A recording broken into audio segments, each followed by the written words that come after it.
mboka nakomisuka mboka na moni molinga likolo lokole kobete bato maboko likolo esengo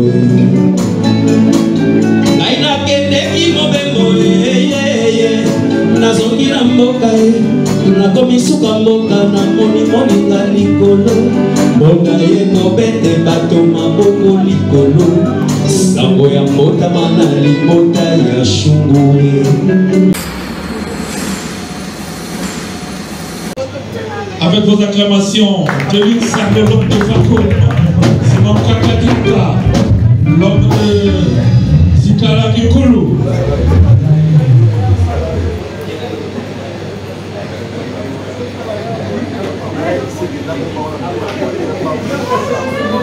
Mesdames et messieurs, je me présente, moi c'est Délix Sarle, journaliste sur la CNTV, canal numérique télévision, radio Télétas 102.2 MHz, sur le média en ligne, c'est Fakoum TV officiel. Allez vous abonner là-bas, parce que nous sommes au direct, ma partie sont placés milliards. Eli Bosso, merci aux grands producteurs intemporels JDK des comptes de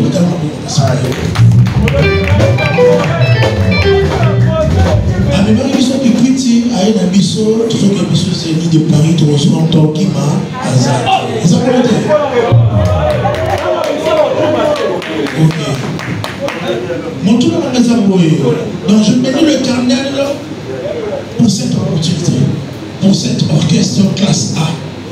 Si vous avez tous suivi Nathan de Paris, ils vont voir avec les années basées dans le mais là, c'est l'émission classe A, l'émission de Carnet aussi. Merci à la Jean-Pierre. Tout le monde va dire que c'est l'émission. On a des questions. Il y a une autre question du Bosso. Est-ce que la critique au on est à Bosso? Il y a mis l'État de Rosa n'a pas passeport, l'État de Rosa a des démarches pour bébé.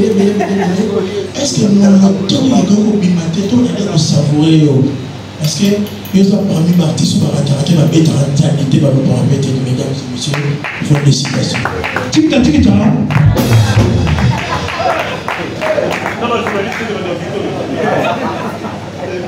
Merci Délix Sarle, merci. Première question, Ezali.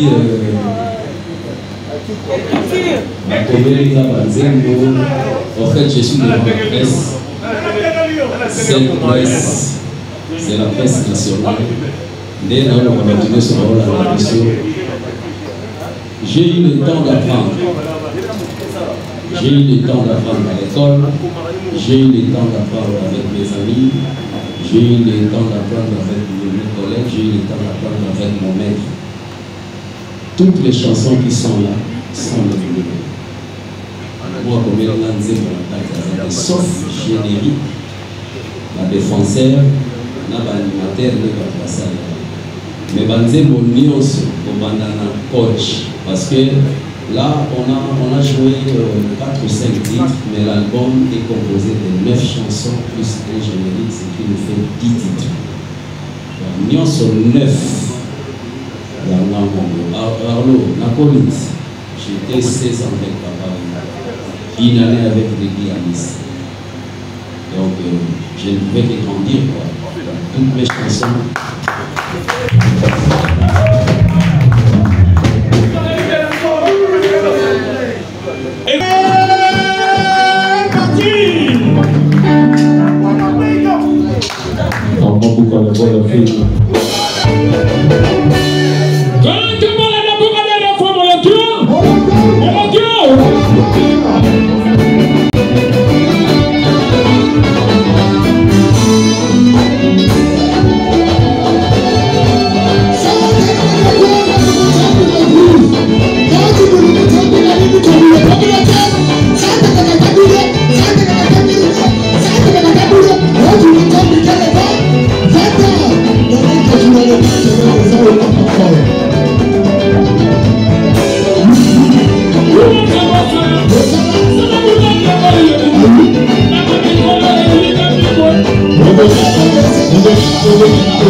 Yes,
nazongi na mboka nakomisuka mboka na moni molinga likolo lokolo ekobete bato maboko likolo esengo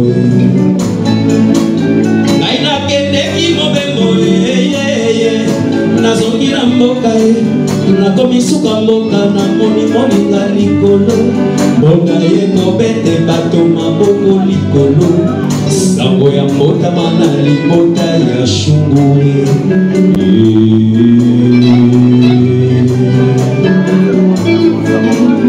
aina belemi nakende kotala mwana nakuti mwana mobali atongoli maboko likolo elembo ya solda ya mpiko mosala tata na ngai asalaka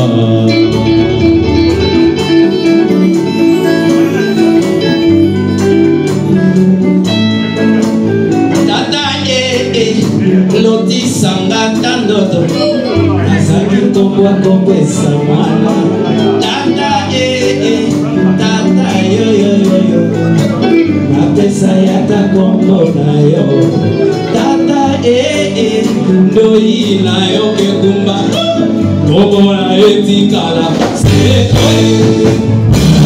siswati lopesi lokumu na yawe Bona cosa mano sala tranquille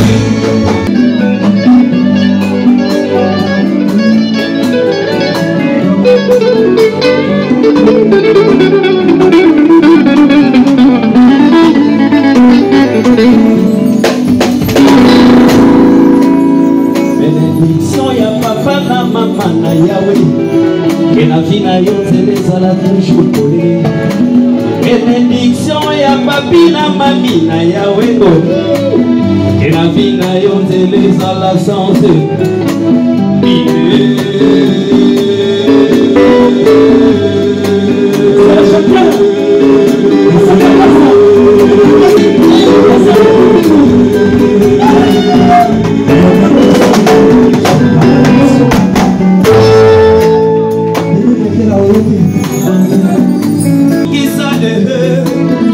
c'était na lopango c'était dimisi yango na lopango mosusu c'était yango bongo nango shungu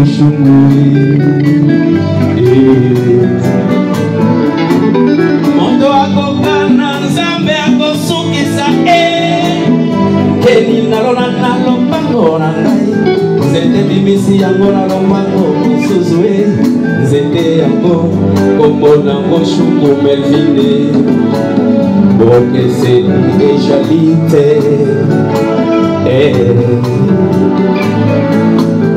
ngai moto ya famille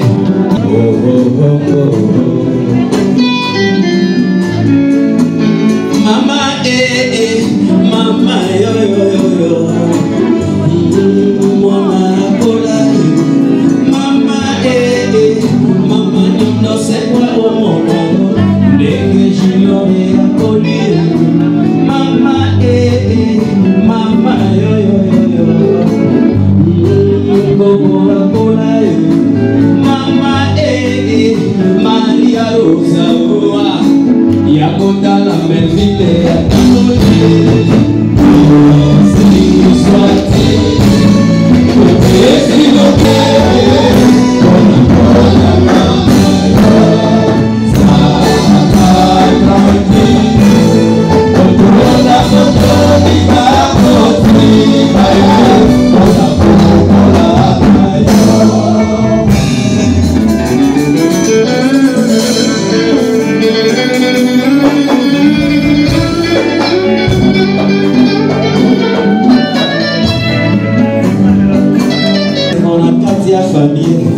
montema na yo etinga mama yele mpe botosiwa wana otie sengo na kati ya libonga mwana tia loboko nasani yeye kasi kolembe te kote ya mwana monokwe mwana tia loboko nasani yeye kasi kolembe fe kote ya mwana monokowa ainsi soit-il ezala sebo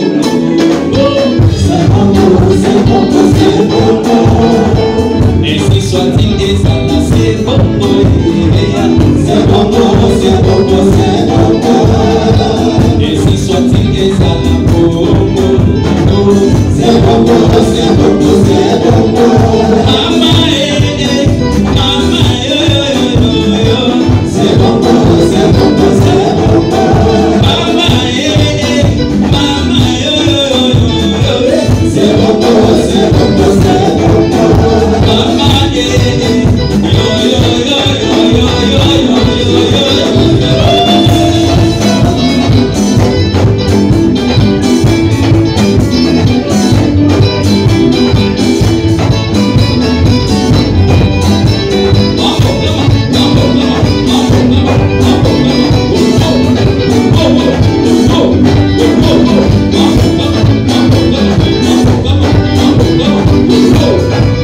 Quand on voit les pères, on voit aussi le fils. N'est-ce pas? Oui.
Yeah.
On va appeler Yazaza rapidement, la scène de Viva la Musica.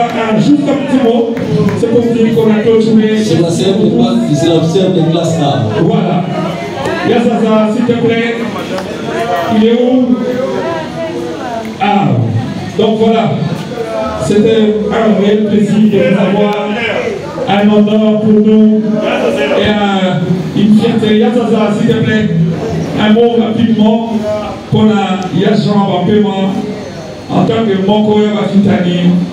Viva la musique, tu en fais partie. Merci pour avoir honoré en présence Nayo cette activité. Ah oui. On va terminer. Merci, merci à vous tous. Comme d'habitude, micro et moi là. Merci. Ouais. Bonsoir tout le monde. Bonsoir. Bon, on a fait ça, on a joué pour la viage dans la compagnie de la paiement. La salle est ma photo de 8. Par exemple, on a un beau tabac. On a un beau tabac. Alors, j'ai fait un travail. Ils sont pas différents dans le monde. Ça, moi, je suis pas là. Donc, mon local, ici, madame, ça style ou as de la morale. Dans la côté vive, ils sont à la guerre. Alors, du coup, quand il y a des gens, il y a la morale. Et alors, félicitations à la gens. À mon mouvement, oui. Merci, madame. Les amants, toi. Les mouvements, oui. Les hommes font un bisou. Donc, toujours, qui me golongo, le business. Qui me golongo, toujours. Kingash.